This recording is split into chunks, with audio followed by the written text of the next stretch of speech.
오늘 우리가 읽은 이 본문은 사도 바울이 에베소 교인들을 향해서 던진 질문입니다. 너희가 믿을 때에 성령을 받았느냐? 굉장히 중요한 질문이에요. 오늘 이 질문이 저와 여러분에게도 동일한 질문이 되기를 바랍니다. 우리가 영적 생활을 잘하는 길은 중요한 점을 파악하고 그것을 선택하고 거기에 집중하는 거예요. 그게 세상 원리도 마찬가지죠. 선택과 집중, 중요한 것을 선택하고 거기에 집중하면 우리가 제한된 인생, 제한된 시간을 통해서 효과적인 삶을 살 수 있습니다. 영적으로도 마찬가지예요. 그냥 열심히 한다고 되는 게 아닙니다. 신앙생활의 여러 요소 중에 중요한 것이 있어요. 그것을 선택하고 거기에 집중하면 그렇지 않은 사람에 비해서 우리는 몇 배의 정말 놀라운 신앙생활을 하게 됩니다. 묻고 또 물어야 되고 확인하고 또 확인해야 될 사항이 있어요. 그 중에 하나가 오늘 사도 바울이 에베소 교회에 던진 질문입니다. 여러분이 에베소 교회는 아볼로라고 하는 사람을 통해서 복음을 들은 걸로 보입니다. 이 아볼로는 알렉산드리아 출신입니다. 유대인이죠. 이 사람이 어떤 계기에 의해서 예수의 복음을 들었어요. 예수에 관한 소식을 들었습니다. 그런데 이 사람이 들은 그 복음에는 몇 퍼센트 부족한 것이 있었어요. 오늘 본문에 보니까 18장 25절에 보면 그가 일찍 주의 도를 배워 열심히 예수에 관한 것을 자세히 말하며 가르치나 요한의 세례만 알따름이라. 이 사람은 사실 유대인으로서 구약 성경의 전문가입니다. 학자예요. 예수에 대한 소식을 듣고 아마 연구를 많이 했을 겁니다. 그래서 다른 사람을 가르칠 만큼 나름대로 충분한 지식, 주의 도에 대한 지식을 배웠습니다. 그래서 주의 도에 대해서 말하고 가르쳤다. 그런데 문제가 뭐냐? 체험된 그 예수님의 복음이 체화된 자기의 영혼에 자기의 삶에 경험된 복음이 아니라 학습된 신앙, 지식으로 배운 거예요. 지식으로 납득을 한 거예요. 그 지식을 축적한 거예요. 그것을 지금 가르치고 있는 것입니다. 거기다가 더 심각한 문제는 예수의 세례가 아니라 바울의 세례를 가르칠 뿐이었다. 복음에 대해서 아는 것 같고 그 가르치는 내용을 들어보면 복음에 대한 내용 같은데 결정적인 사항들이 빠진 거예요. 그것이 오늘 아볼로의 문제였어요. 요한의 세례만 알았습니다. 사실은 구원의 도리를 모르는 거예요. 아는 것처럼 말하고 가르칠 뿐이지 자신은 실제로 구원의 도를 모르는 상태입니다. 그것을 브리스길라와 아굴라라고 하는 사람이 그 모습을 보고 있다가 아, 이 사람이 이런 문제가 있구나 하는 것을 알게 됐습니다. 그래서 그를 데려다가 복음을 다시 풀어서 설명해서 그 복음을 체험하게 하고 그리고 온전한 복음의 사람으로 만들게 됩니다. 여러분, 가짜는 가짜끼리는 잘 몰라요. 명품도 그냥 위조품을 가지고 있는 사람들끼리는 잘 몰라요. 그런데 진짜가 보면 가짜가 딱 드러나는 거예요. 저거 가짜네. 남들은 다 그게 진짜같이 보이지만 진짜를 가진 사람은 가짜를 압니다. 복음도 마찬가지예요. 말하고 행동하는 걸 보면 진짜 예수 믿는 사람 같고 복음에 대해서 아는 것 같은데 진짜 예수님을 만나고 진짜 크리스찬이 된 사람, 진짜 영적인 사람이 보면 아이고 저거 가짜구나 탁 아는 수가 있다.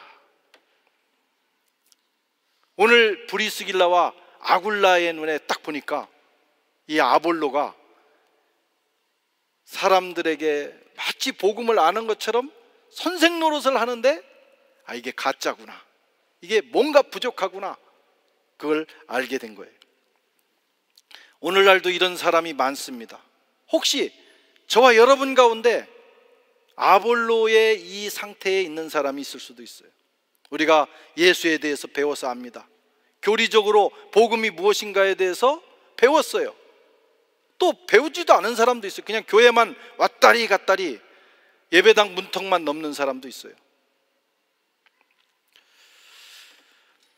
예수에 관해서 압니다. 그러나 예수를 구주로 영접한 적이 없어. 복음에 대해서는 나름대로 일가견이 있어요. 그런데 복음을 믿지는 않습니다.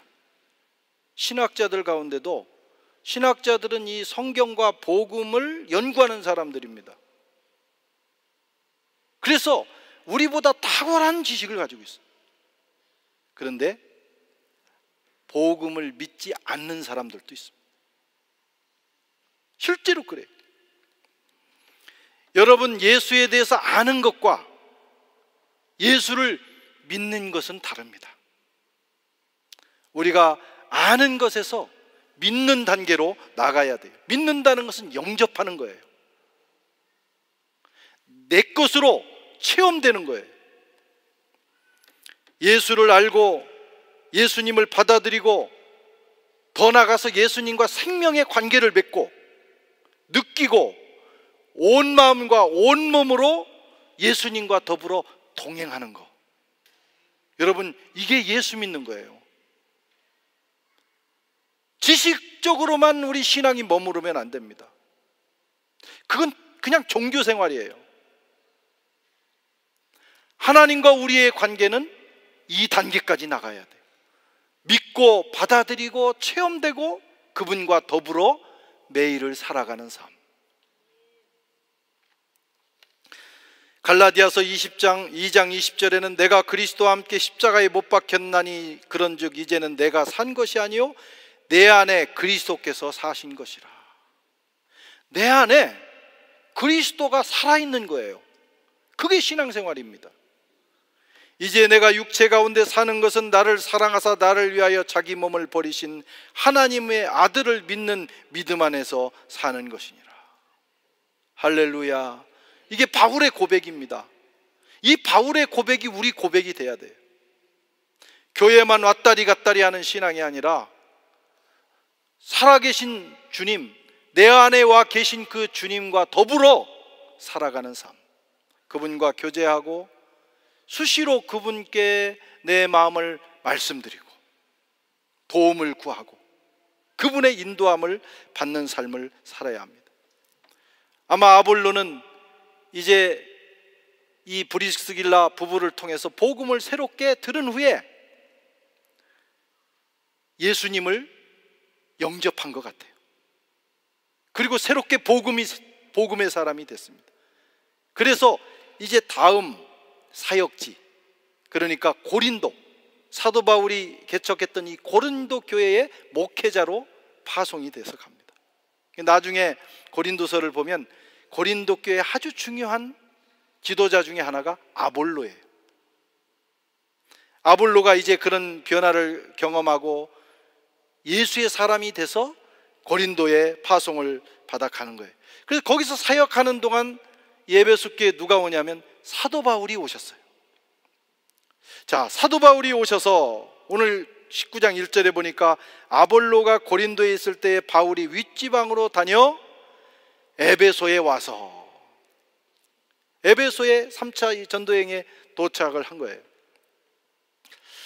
와서 보니까 이 에베소 교인들이 신앙생활은 잘 하고 있었어요. 복음도 알고 있었어요. 아볼로를 통해서 배웠던 그 신앙보다 업그레이드된 그런 신앙생활을 하고 있었어요. 그런데 바울이 보니까 이 에베소 교인들도 뭐가 한 가지가 빠져 있는 거예요. 결정적인 거. 늘 이런 경우가 있어요. 잘하는 것 같은데 정말 중요한 거 하나를 빠뜨리는 거예요. 고수가 보면 하수의 약점이 보이는 거예요. 사도 바울이 얼마나 귀한 사도입니까? 복음에 대해서 얼마나 통달한 사람이에요. 이분이 와서 딱 보니까 에베소 교인들이 열심히 하나님을 섬기는 것 같은데 아주 중요한 거 하나를 놓치고 있었어요. 그게 뭡니까? 성령이었어요. 너희가 믿을 때에 성령을 받았느냐? 오늘 바울이 그 질문을 던지고 있습니다. 그러자 그들이 뭐라고 대답합니까?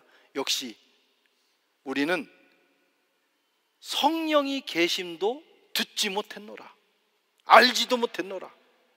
아니라 우리는 성령에 대해서 듣지도 알지도 못했다. 정확하게 찝은 겁니다. 오늘 이 에베소 교회의 또 하나의 문제였어요. 그래서 이 성령 문제가 해결된 후에 에베소 교회는 폭발적으로 일어납니다. 그리고 사도 바울은 이곳에서 이제 오랫동안 목회를 하면서 이 소아시아 지방의 복음의 전초 기지로서의 역할을 감당하게 하는 것을 봅니다. 에베소 교회의 문제는 현대 교인들의 문제이기도 해요. 저와 여러분의 문제이기도 합니다. 질문을 던지겠습니다. 여러분은 믿을 때에 성령을 받았습니까? 네. 50%예요. 딱 보니까 반은 확실히 내 안에 성령이 계시고 내가 성령 체험했고 성령과 더불어 사는 삶이 무엇인지 안다 이거야. 그런데 딱 보기에 한 50%, 우리 교회의 50%는 알 것 같기도 하고 아닌 것 같기도 하고 알쏭달쏭한 거예요. 지금 그런 것 같기도 하고 아닌 것 같기도 하고. 아니 어떤 사람은 아예 모르는 사람도 있어요. 오늘 이 질문을 심각하게 받아야 됩니다. 그렇지 않으면 몇 퍼센트 부족한 신앙생활이 되는 거예요. 여러분 믿을 때에 성령을 받았습니까? 우리가 믿을 때에 성령을 받고 성령과 더불어 신앙생활을 해야 돼요. 많은 사람들이 예수도 알고 복음도 압니다. 주님을 영접했습니다. 그러나 성령은 몰라. 어떤 사람은 성령은 알지만 성령과의 관계를 일궈나가지 못해. 성령이 내 안에 와 계신 것까지는 아는데 어떻게 그분과 관계를 해야 될지를 몰라요. 그래서 신앙생활이 맥이 없어요. 힘이 없어요. 생명력이 없어요. 성령은요, 우리의 영적 생활에 생명력을 불어넣는 분이거든요. 그분과 이 관계를 맺어가지 않으면 신앙생활이 종교생활, 도 닦는 거하고 똑같은 거예요. 얼마나 힘들어요. 하나님은 우리를 도 닦는 쪽으로 이끌지를 않아요. 우리가 언제 도를 닦습니까? 도를 주셨어요. 복음의 도를 주셨다고, 그냥 받아들이면 된다고 도를 닦으라고 하지 않았어요. 우리는 그 복음을 누리며 그 복음의 생명력을 성령을 통해서 경험하는 거예요. 그런데 이 성령을 모르는 사람들은, 성령과 더불어 살아가지 않은 사람들은 신앙생활이 피곤해요. 처음에는 막 열정을 가지고 시작했다가 얼마 못 가 무슨 자동차 바퀴 바람 빠지듯이 푹 빠져버려요. 그냥 처박혀. 오래 가지를 못해요. 그러나 여러분, 성령과 더불어 살아가면요, 우리가 예수 믿는 이 순간부터 주님 앞에 갈 때까지 계속해서 생명력 있는 신앙생활을 하게 되는 것입니다. 반쪽 생활, 영적 생활 하는 분들이 많습니다. 억지로. 그래서 버겁습니다. 시험 듭니다. 힘들다고 그래요. 여러분, 신앙생활은 힘들지만 사는 게 다 힘든 거예요. 신앙생활만 힘듭니까? 인생살이가 다 힘든 거예요. 그러나 힘들다, 어렵다, 괴롭다, 신앙생활 하면서 그 말을 하는 것은 뭔가 영적으로 병들어 있는 거예요. 아무리 어려운 상황을 만나도요, 아무리 감옥에 있어도 성도는 찬양할 수 있는 거예요. 왜? 내 안에서 그 생명의 능력이 터져 나오니까. 누가 그 일을 하십니까? 성령이 하시는 거예요.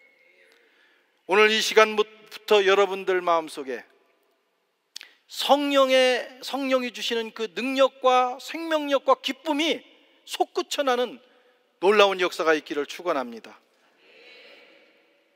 우리의 신앙생활은 날마다 하늘의 생명과 기쁨과 능력이 넘치는 생활이에요. 기가 뿜어져 나와야 돼요. 성령과 더불어 살아가면요, 그런 인생이 돼요. 그런 사람은요, 누구든지 어디 가도 환영받습니다. 여러분 만나보면 기를 빨아들이는 인생이 있어요. 만나보면 그냥 1시간만 만나고 나면 너무 힘들어. 그런데 성령의 사람은요, 에너지를 뿜어내는 사람이에요. 왜? 성령이 내 안에 에너지를 계속 생산시켜 주시기 때문에. 그래서 기쁨이 있어. 기쁨이 뭐예요? 내 안에 있는 영적 에너지가 뿜어져 나오는 걸 기쁨이라고 하는 거예요. 우리말은 참 기가 막힌 말이 많아.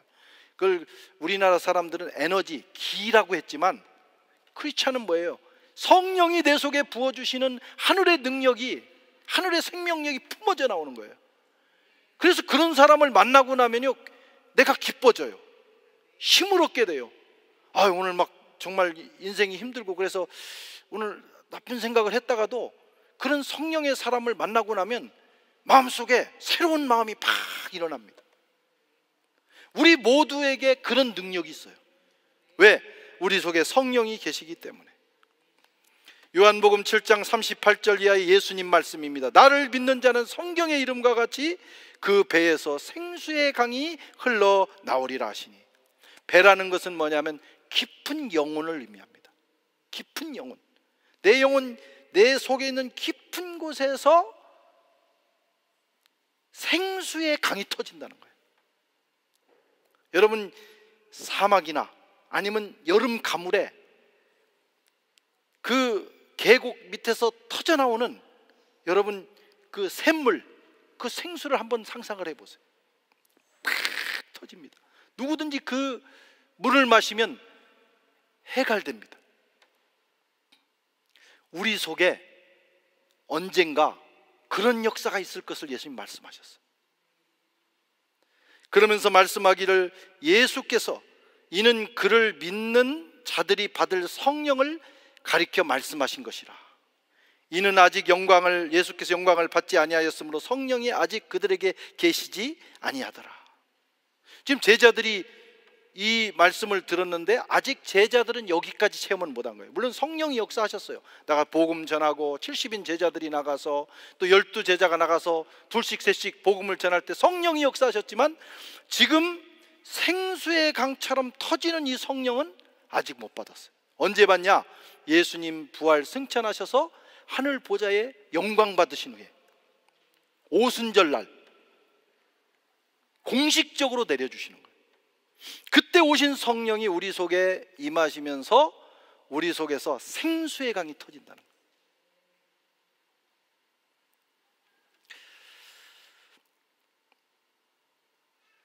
제자들은 드디어 우리 지난주에 말씀드린 오순절 다락방에서 이 성령을 경험합니다. 그리고 그전에는 좋았다 나빴다 막 주님을 따라다니면서 목숨 바쳐 주님께 헌신할 것처럼 했다가 또 예수님 십자가 지시는 거 보시면서 또 배반하고 도망가고 두려워하고 하던 그 제자들이 이 오순절 다락방의 성령, 그래서 그 속에서 생수의 강이 터지는 이 성령을 경험한 다음부터는 그들은 변함없이 주님께 충성했어요. 그들이 순교의 길을 가는 그 순간까지도 그들은 변함없이 주님을 사랑했어요. 그 능력이 이 성령을 통해서 임한 것입니다. 그런데 그 성령의 역사가 오늘 에베소 교인들에게 일어났어요. 4절 7절에 보면 바울이 이르되 요한이 회개의 세례를 베풀며 백성에게 말하되 내 뒤에 오시는 이를 믿으라 하였으니 이는 곧 예수라 하거늘 그들이 듣고 주 예수의 이름으로 세례를 받으니 바울이 그들에게 안수하며 성령이 그들에게도 임하심으로 방언도 하고 예언도 하니 모두 12사람쯤 되니라. 12사람 정도가 바울의 복음을 듣고 안수를 하자 성령이 임하는 놀라운 체험을 합니다. 이 12사람이 에베소 교회의 주축 멤버가 되는 거예요. 12명만 이런 체험을 해도 교회가 뒤집어지고 사회가 뒤집어집니다요. 그들에게 놀라운 변화가 일어났어요.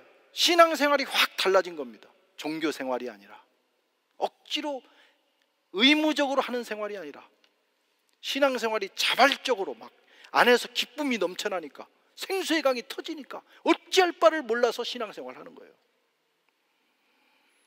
저와 여러분에게 그런 역사가 있어야 합니다. 억지로 하는 것은 오래 못 가요. 기쁨과 능력이 있어야 돼요. 생명력이 넘쳐야 돼요. 오늘 에베소 교인들이 그렇게 됐어요.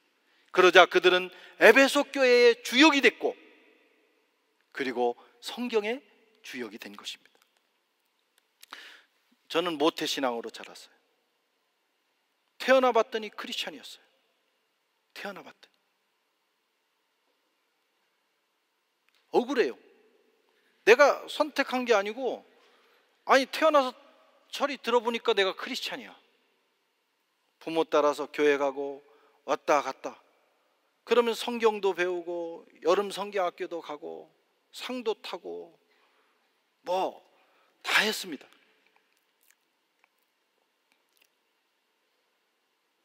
그러다가 중학교 3학년 때부터 방황을 했어요. 한 5년을 방황을 했어요. 그러니까 배워서 부모 따라서 가는 신앙, 그냥 유전적으로 받은 그 신앙, 그것도 중요해요. 사실은 중요하지만 어떤 위기가 왔을 때 스스로 설 수 있는 능력이 없는 거예요. 그냥 어떤 위기가 오니까 그냥 무너져 버렸어요.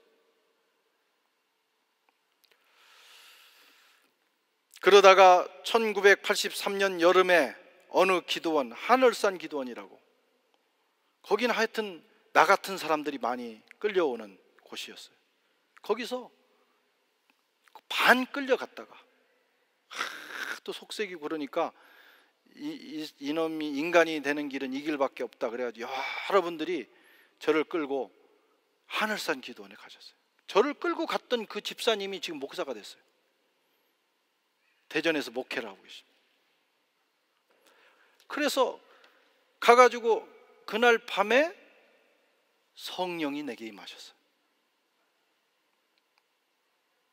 성령의 기름 부음이 막 임하는데, 내가 나를 봐도 바뀔 수 없는 인생이, 내가 이렇게 살다가 죽을 것 같다는 그 생각을 했는데, 그날 밤에 성령이 내 인생을 사로잡으셨어요. 지금도 그 순간을 잊을 수가 없어요. 수십 년이 지났지만. 불같은 성령이 제게 임했습니다. 그래가지고 뭔가 이상해. 내가 나를 봐도 이럴 사람이 아닌데 막 자꾸 눈물이 나고 자꾸 무릎을 꿇게 되고, 그래가지고 뭐가 이상하다. 이상할 때 제대로 이상해야 된다. 그래가지고 그날 밤에 텐트를 가지고 산으로 올라갔어요. 오늘 내가 좌우지간 하나님을 만나야 되겠다. 그래가지고 올라가서 기도를 하는데, 그때 막 성령의 은사가 쏟아져 들어왔어요. 방언을 말하고 뭐 하여튼 신비한 일들을 그날 밤에 경험을 합니다.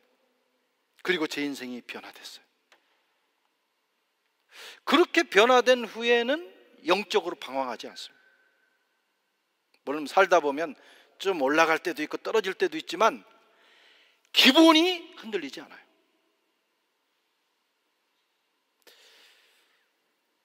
성령의 도움으로 저는 지금까지 왔습니다. 사역도 감당하고 신앙생활도 합니다. 사실 30년, 40년 이렇게 30년 이상 이 길을 간다는 게 꼭 쉬운 길은 아닙니다. 마음에 사람이기 때문에 시험 들 때도 있고 마음이 힘들 때도 있고 이 디프레스에 빠질 때도 있어요. 그러나 그때마다 성령께서 항상 내 속에서 역사하셔서 힘을 주시고 새로운 비전도 주시고 막막할 때 지혜도 주시고, 한결같이 그분은 저와 동행하셨어요. 사람으로 할 수 없는 일들, 내 능력으로, 최소한 내 능력으로 할 수 없는 일들을 하게 하셨어요. 이게 성령의 역사예요. 오늘 그 성령이 에베소 성도들에게 임했고, 오늘 그 성령의 역사가 저와 여러분에게 임하기를 바랍니다. 이 성령님의 역사는 크게 두 가지가 있어요. 하나는 내주하심이에요.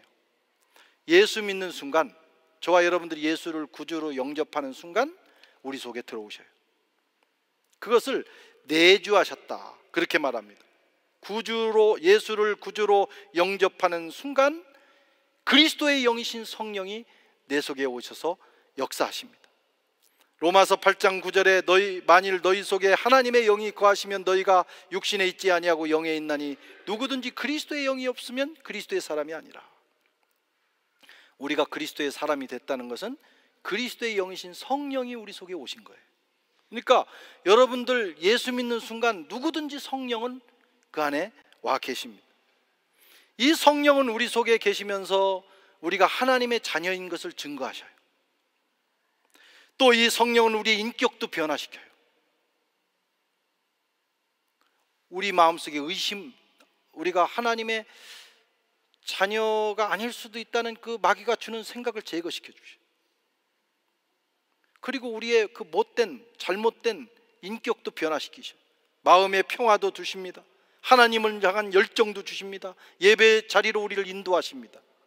지혜와 명철도 주셔요. 수많은 일들을 성령이 하셔요.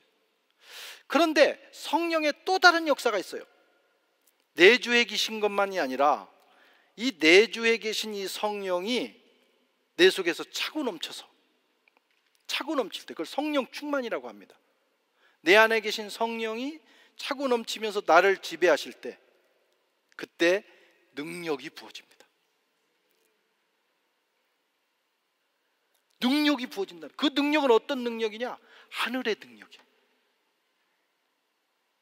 신비한 역사를 일으키십니다. 사도행전 1장 8절에 오직 성령이 너희에게 임하시면 너희가 권능을 받고, 이 권능은 왕의 권세와 같은 능력이에요. 황제 또는 왕을 생각해 보세요. 왕이 눈빛만 이렇게 해도요, 신하들이 움직입니다. 말 한마디만 떨어져도 모든 군사들이 움직입니다. 성령이 우리에게 임하시면 그런 권능이 주어진다는 거예요. 이야, 놀라운 일 아닙니까? 하늘의 천사들을 움직일 수 있는 권능이 주어지고요, 만물을 움직일 수 있는 권능이 주어지는 거예요. 그게 성령 받은 사람들에게 주신 특권입니다. 이것을 성령의 권능, 기름 부으심, 흘러 넘치심, 성령 세례, 다양한 표현으로 말하는데, 한마디로 말하면 내 안에 와 계신 이 성령께서 나를 지배하심으로 내게 하늘의 능력을 부어주신다는 거예요. 우리는 이 왕 같은 능력을 가지고 세상을 이깁니다. 환난을 극복합니다. 우리에게 주신 사명을 감당합니다. 영적인 일을 우리가 인간적으로 어떻게 감당하겠어요? 그러나 이 권능이 있으면 감당할 수 있어요. 마귀의 권세를 이기게 됩니다. 오늘 에베소 교인들에게 그런 역사가 일어난 거예요. 사도 바울이 안수할 때 그들 안에 계셨던 성령, 그들이 예수 믿고 이미 와 계신 성령을 그들이 인정하지 않고 묶어놨는데, 그때 그들이 순종함으로 그때부터 성령의 능력이 그들에게 임하게 된 것입니다. 6절에 바울이 그들에게 안수함에 성령이 그들에게 임함으로 방언도 하고 예언도 하니. 특별히 이 방언은요, 방언은 성령의 역사가 우리 속에서 일어나는 그런 아주 보편적인 증거입니다. 그러니까 성령의 은사가 임하고 막 권능이 임하면 제일 먼저 어떤 일이 터지냐, 입술을 성령이 붙드심으로 방언이 터지는 역사가 일어나요. 물론 방언을 못한다고 해서 성령이 아니 계신 건 아니에요.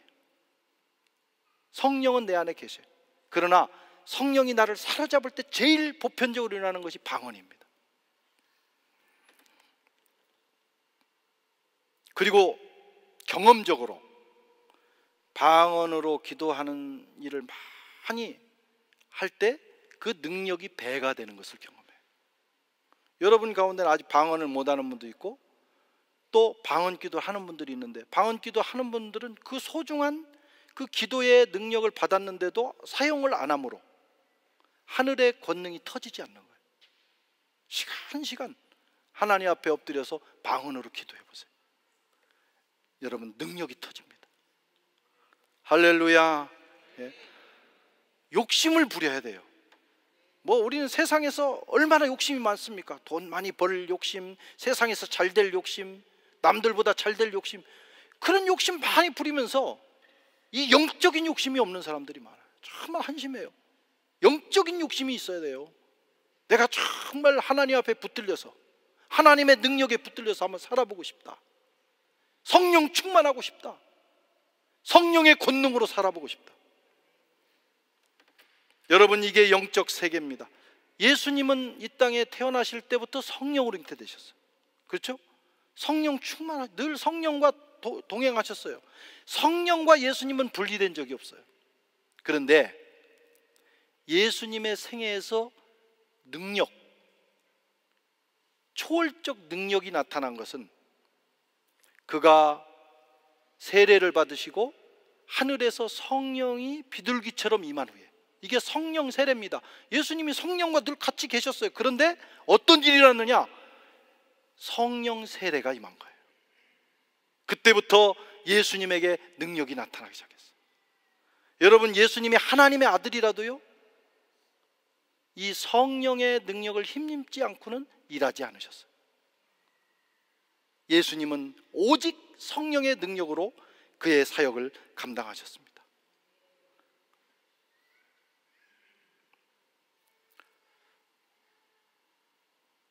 우리도 마찬가지예요. 예수님도 성령을 초월하지 않았다면 우리도 성령을 초월해서 신앙생활을 하려고 하면 안 돼요. 그 순간 즉시 우리는 종교생활로 빠져들게 됩니다. 하나님은 우리가 종교인이 아니라 하나님과 인격적 관계를 맺으면서 정말 생명력 있는 삶을 살기를 원하시는 거예요. 이 시간 한번 자신에게 질문을 던져보시기 바랍니다. 여러분은 예수를 구주로 믿으십니까? 이건 중요한 얘기예요. 남들이 아멘이라고 했다고 해서 아멘할 문제가 아니라 이건 가장 먼저 짚고 가야 될 문제예요. 나는 정말 예수를 구주로 영접했는가?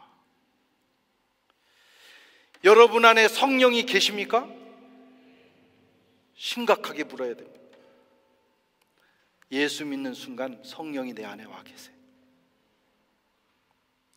그렇다면 여러분에게는 지금 성령의 기름 부으심과 성령 세례, 성령의 능력이 역사하고 있습니까?